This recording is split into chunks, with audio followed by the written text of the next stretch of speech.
Hi, I'm Raj Kumar, President and Editor-in-Chief of Devex, here at the Devex Partnerships and Career Forum in Manila.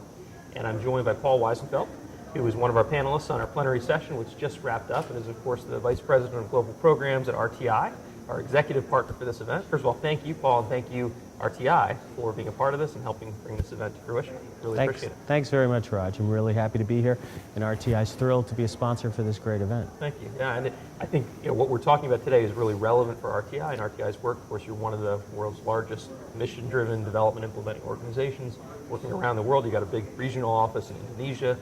So we want to talk, I want to just get a sense from you, from the RTI perspective, about this issue of localization. As you seek to push out a lot of your work to the developing country level and partner more with local NGOs and local institutions and governments, how is that shaping up for the institution, for RTI? And how do you see this trend in development? So I think, thanks to Devex again for hosting this event, because these issues of localization really are critical. I mean, we're seeing in Asia in particular this tremendous growth of economies, tremendous growth in sophistication. And at RTI, our perspective is we want to be involved where we think we can add value and where we think that our research-driven, evidence-based approach helps countries and local partners kind of understand how to improve programs and policies to advance their own development agenda in Asia, particularly reducing poverty, reducing inequality. So for us, it's all about finding partnerships with key organizations on the ground.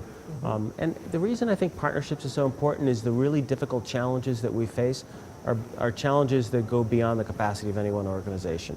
At RTI, we're a very large research-based institute. We have a lot of broad capacity, but we can't solve any problem by ourselves. So we're looking for partners who add real value to our mix of skills, and kind of partnering with those local organizations, I think, is the way to go.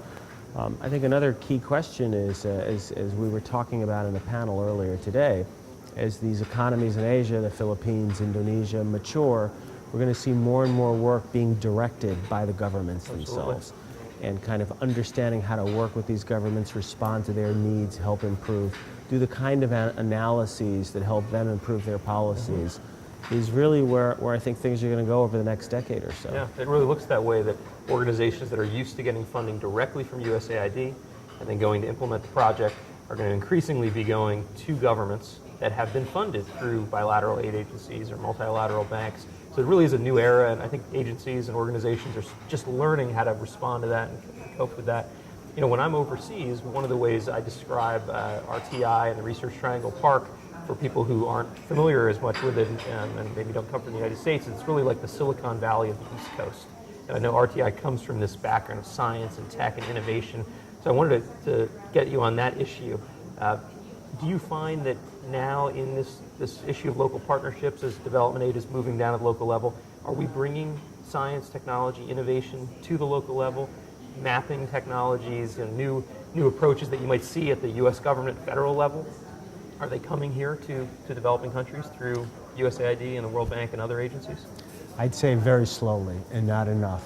If I could talk for a minute about RTI, because I think the experience of the Research Triangle Park is very instructive for driving economic development in other countries. To give 2 seconds on the history, 1958, we were founded. The Research Triangle Park is the most successful man-made technology park in history. People think about Silicon Valley, which of course is more successful, but it was organic. It wasn't man-made. It's very difficult to have a decision, let's create a park, and have it be successful. The most successful one is the Research Triangle Park. And in 1958, the governor of the state of North Carolina and the presidents of the 3 major universities there, Duke, University of North Carolina, Chapel Hill, North Carolina State, got together and decided that the economy in North Carolina was shifting. It was an economy based on textiles, furniture, and agriculture. The furniture industry was moving to China. The textile industry was moving to China. The agricultural industry was kind of at its peak of yield potential, so they weren't seeing great opportunities for growth. And they thought we can build a technology-based economy around these universities. And lo and behold, it's now the fastest growing area in the United States. The Research Triangle Park area has the highest concentration of PhDs in the entire world. And we see this just kind of tremendous growth driven by technology. And it's the competition and collaboration that you get from 150 some odd companies located there.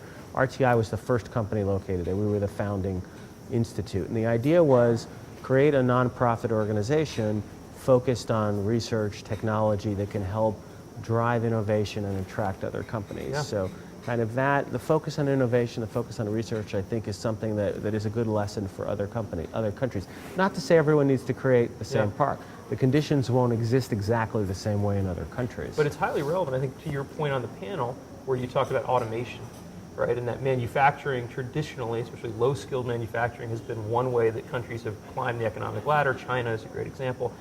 But it's not necessarily the case that the Philippines, Indonesia, and Bangladesh and others are just going to take that low-skilled manufacturing from China and go on the same path. We're in a different era. There's automation, there's robotics. So in that era, innovation, technology is key.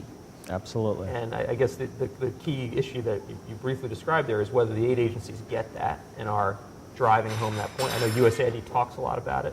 Other agencies talk a lot about it. But are we yet there? Are we seeing the innovation and tech embedded in the contracts and grants that come out of these agencies? I think we have a ways to go. So as I described on the panel, most of our work at RTI is in the United States. I mean, we're more than 3 times larger in our domestic portfolio, U.S. domestic, than we are international. And it's for the federal government, state and local governments, foundations, private sector. And we're a developed economy, but there's always an interest in understanding in a deeper way, using research to understand how to improve programs and policies and products and services. Right. So we have a wealth of business in a developed economy doing that. And we're going to see, hopefully, as we see economies grow and poverty reduced in the Philippines, Indonesia, Nepal, et cetera, we're going to see that work shift to government-funded work. But the kind of sophisticated analyses we do in the U.S., for instance, we have a technology that can do water hydrological mapping at a continental level scale, really predict water needs and water flows for a variety of development. So if people want to put up an agricultural development or a commercial development or a residential development, we have the ability to, at a very sophisticated level, to predict water flows and water needs. It's been difficult for us to get donors to fund that kind of work overseas because it's quite expensive, these kind of computer modeling. So we're seeing donor resources are constrained. Budgets are under a lot of pressure. So that kind of sophisticated analytical work, particularly sophisticated computer modeling, we're not yet seeing in donor solicitations. And I think that's the way we need to go. We should, as a global community, provide the same kind of services to the Philippines that we do to the United States and take advantage of these developments. And in the long run, it's actually more cost effective to use the latest, most innovative tools. Let's just shift gears for a second, and I want to hear a little bit more about the kinds of programs RTI is actually engaged in Asia. I know you work in Nepal and Philippines and Indonesia and other places. What sort of work are you doing, and what kinds of partners are you looking for to do that work effectively? So some of the key, I'll use a couple of examples. The STRIDE program here in the Philippines and the Knowledge Support Initiative in Indonesia, I think really reflect the needs of these evolving economies. So as we see the pressures that Asian economies are under with labor rates increasing and the pressure of automation and robotics, as you said, there's a real need to understand how to drive job creation. So the workforce type programs we do in STRIDE, and there's interest in this around the world, but I think we're doing some of our leading work here in the Philippines is really around how do you connect the supply and the demand? How do you make sure that organizations that are providing training and training people for the growing economy are responding to the needs of industry, the needs of the private sector, and creating that linkage and understanding, I think, is one of the things that the STRIDE program works at, and that's very important. Not to say that everyone needs to go into vocational training, but you need to make sure that training institutes feel and hear those market signals and are tailoring what they're doing, whether it's at the PhD or master's level or at the vocational level, to what the economy is demanding. Right, so when you leave the program, you can get a job. That's the key element, right? That is the key element. It is the key. It's an easy way to measure success. And it's about technical training, but it's also about understanding the growth of our world economy. As we talked about on the panel, the need to understand that that data analytics is important, is in driving everything. Do people in any subject matter really understand the importance of understanding data? You need to have a core field and technical expertise, but understand the interlinkages with other fields as things are really multidisciplinary.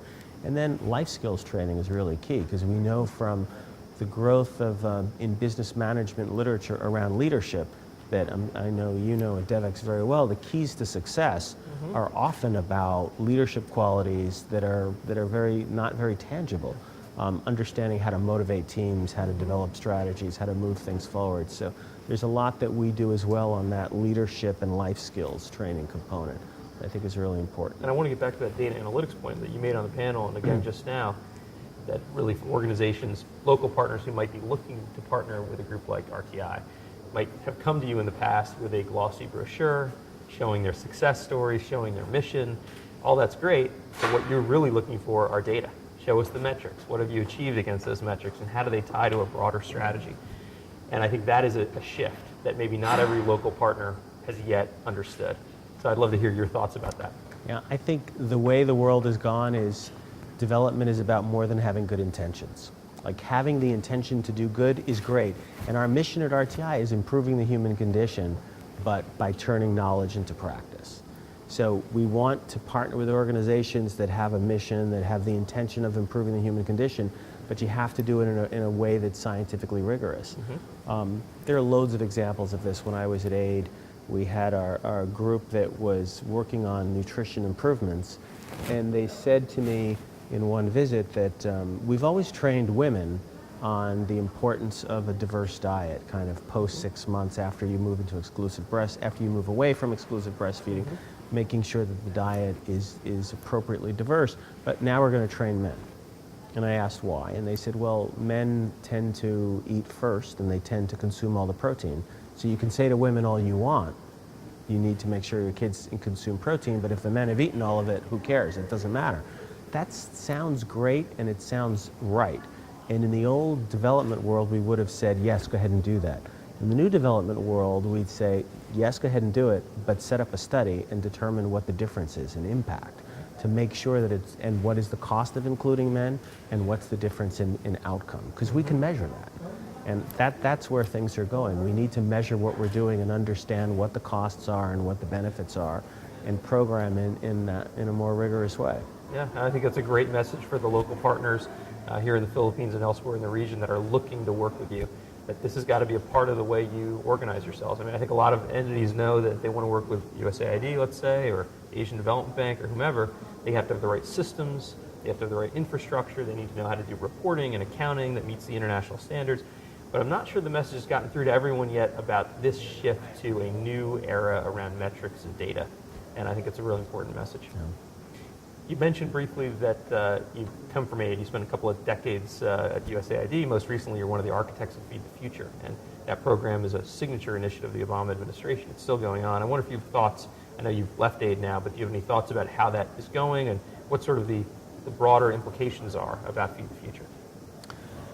So I left last November, so a little over 8 months ago. So I don't have absolutely current information, but I think it's going very, very well. I mean, I was thrilled to have been part of it.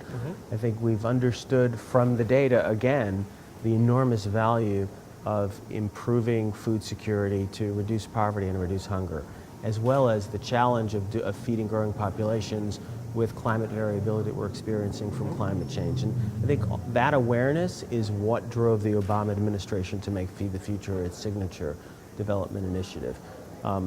And the program is about, in many ways, how do you drive dramatic uptake in technology by smallholder farmers that increases their yields, reduces poverty, and then think about ensuring that you make those differences in yield and production result in improvements in nutritional outcomes.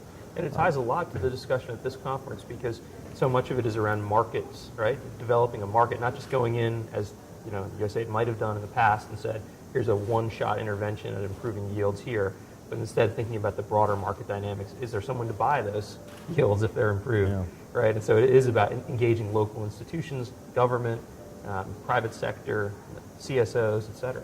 It's a very multidisciplinary approach. I think or systems approach, as some people would say.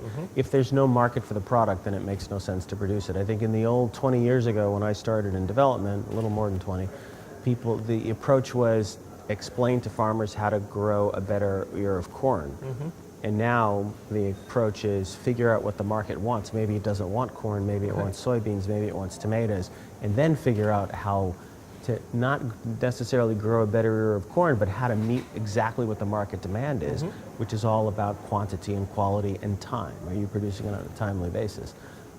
Thinking about that from a systems approach ensures that you get involved in access to key inputs, access to extension services, better agronomic practices, storage, transportation, marketing of produce. Do you understand what the information is, what the data is on prices?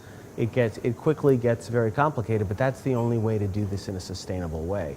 And you have to incorporate, as you say, all the local institutions across the whole value chain. Which is harder to do, but I think the bar is being raised in development. And I think that's the reason for an event like this, is to get together all the right groups. We're thrilled to be partnering with RTI to do it. Thank you for being a part of this conversation. Thanks, Raj. Appreciate it. Thank you.